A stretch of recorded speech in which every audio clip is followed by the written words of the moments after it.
Hello friends, तो आज हम पढ़ेंगे फाइलम प्लेटिहेल्मिन्थेस में फैसियोला हेप्टिका के बारे में। तो सबसे पहले फाइलम प्लेटिहेल्मिन्थेस की क्लासेस को देख लेते हैं। तो इसकी 3 मेजर क्लासेस हैं। पहली है क्लास टर्बुलेरिया, दूसरी है ट्रीमाटोडा, तीसरी है सिस्टोडा। तो फैसियोला हेप्टिका जो है वो ट्रीमाटोड से बिलोंग करता है। ट्रीमा का मतलब होता है होल, सुराख, मतलब इनके पास सकर होता है। और ईडस फॉर्म, तो मतलब कि होल, सुराख की तरह इनके पास सकर या हुक होती है। ये फ्लैट वर्म्स होते हैं, लीफ शेप के वर्म्स होते हैं जो कि फ्लैट होते हैं, डॉर्सो वेंट्रली फ्लैट होते हैं लीफ की तरह। और ये पैरासाइट्स होते हैं, एक्टो एंडो पैरासाइट्स होते हैं।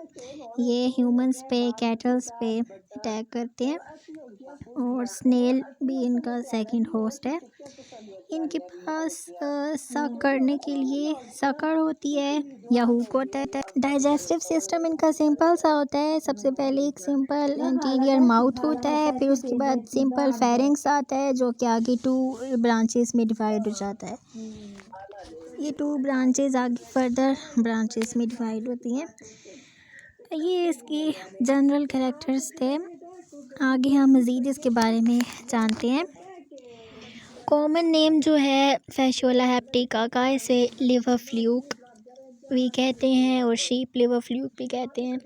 लिवर फ्लूक इसलिए कहते हैं कि ये शीप की या कैटल्स की लिवर पे जाके अटैक करता है। अच्छा, ये कहाँ पाया जाता है? इसकी जोग्राफिकल डिस्ट्रीब्यूशन ना, ये यूरोप में ज़्यादातर पाया जाता है, अफ्रीका में, अमेरिका में, मिडल ईस्ट मेरे इलाकों में। इसकी किंगडम का आप सबको पता होगा, एनिमेलिया किंगडम, जिसमें multi cellular eukaryotic heterotrophic organisms होते हैं। फाइलम प्लेटिहेल्मिन्थेस, ये भी आपको पता है। Class Trematoda. प्लेटिहेल्मिन्थेस में किस तरह के जानदार पाए जाते हैं? तो इसमें सिंपल बायलेट्रियन ऑर्गेनिजम्स होते हैं, अनसेगमेंटेड होते हैं, कोई बॉडी पे सेगमेंट्स नहीं होते,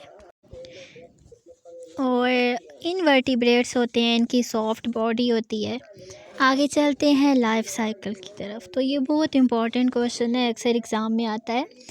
सबसे पहले आप लाइफ साइकिल में प्लांट को देखें। यहाँ ऊपर एक प्लांट है, इसके प्लांट के लीफ के ऊपर एक इंसिस्टेड फॉर्म में इंसिस्टेड मेटासिरकेरिया ये प्लांट्स में पाया जाता है, पानी के करीब प्लांट्स वगैरह में।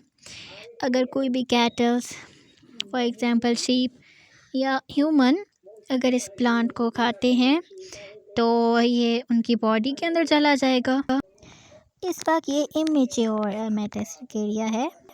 जब ये ड्यूडेनम के ज़रिए इंटेस्टाइन में जाएगा तो इंटेस्टाइन की वॉल को क्रॉस करके ये लिवर की तरफ माइग्रेट हो जाएगा, या हमारी बॉडी के लिवर में चला जाएगा।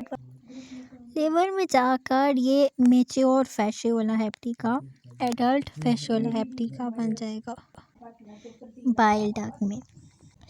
इसका जो एग होगा, अनएम्ब्रियोनेटेड एग, वो फीसेस में कैटल्स की, शीप को ले लें, शीप की फीसेस में बाहर निकल जाएगा।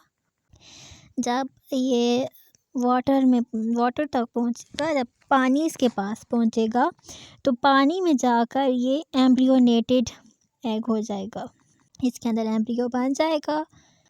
उसके बाद ये एम्ब्रियो जो है, इसे हम लोग बोलेंगे मेरासीडिया, ये हैच हो के बाहर आएगा। उस वक्त इसके आसपास बहुत ज़्यादा सीलिया होंगे, आई स्पॉट होगा, और ये स्विम भी कर सकेगा सीलिया के ज़रिए। ये इसकी आगे डायग्राम में आपको शेयर करती हूँ।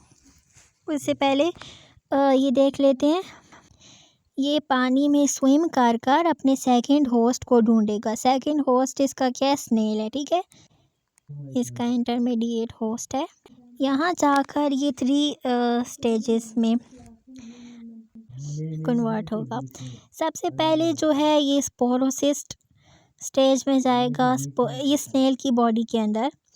उसके बाद स्पोरोसिस्ट से ये रेडिया शेप में चेंज होगा। रेडिया के बाद इसके पास एक टेल निकल आएगी, जो टेल ये स्विमिंग के लिए।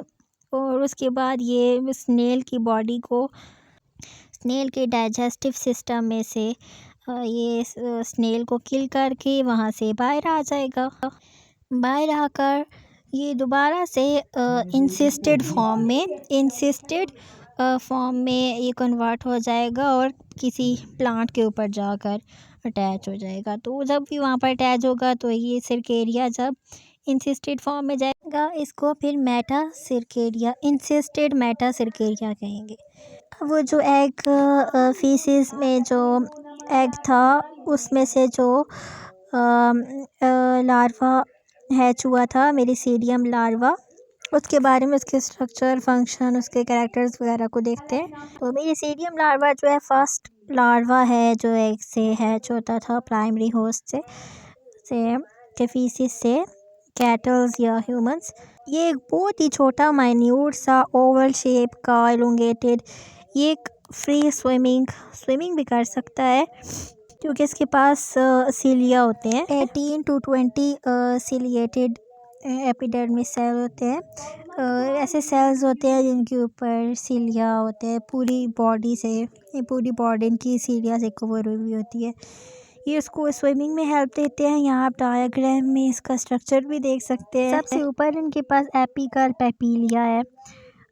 फर्स्ट डायग्राम जो है ये इसकी आउटर साइड की है के बाहर से कैसा नजर आता है, और ये सेकंड डायग्राम जो है ये इसके अंदर वाले हिस्से की है सारी। ऊपर इसके पास एपिकल पेपिलिया होता है जिसके ज़रिए ये मतलब जो इसको स्नेल की बॉडी के अंदर घुसने में मदद देते हैं, जिसके लिए उसके अंदर सुराख होता है और अंदर चला जाता है। उसके बाद ये स्मॉल हेयर लाइक सीलिया है। उसके अलावा इनके पास ट्रू आइज़ नहीं, लेकिन ये आई स्पॉट्स होते हैं क्रॉस शेप के। ये फिर इसका एक एक्सक्रीटरी पोर है जहाँ से ये एक्सक्रीशन करते हैं। ये जो सिक्रीशन होती है पेनिट्रेशन के लिए, उसके लिए यहाँ पर एक ग्लैंड्स भी है।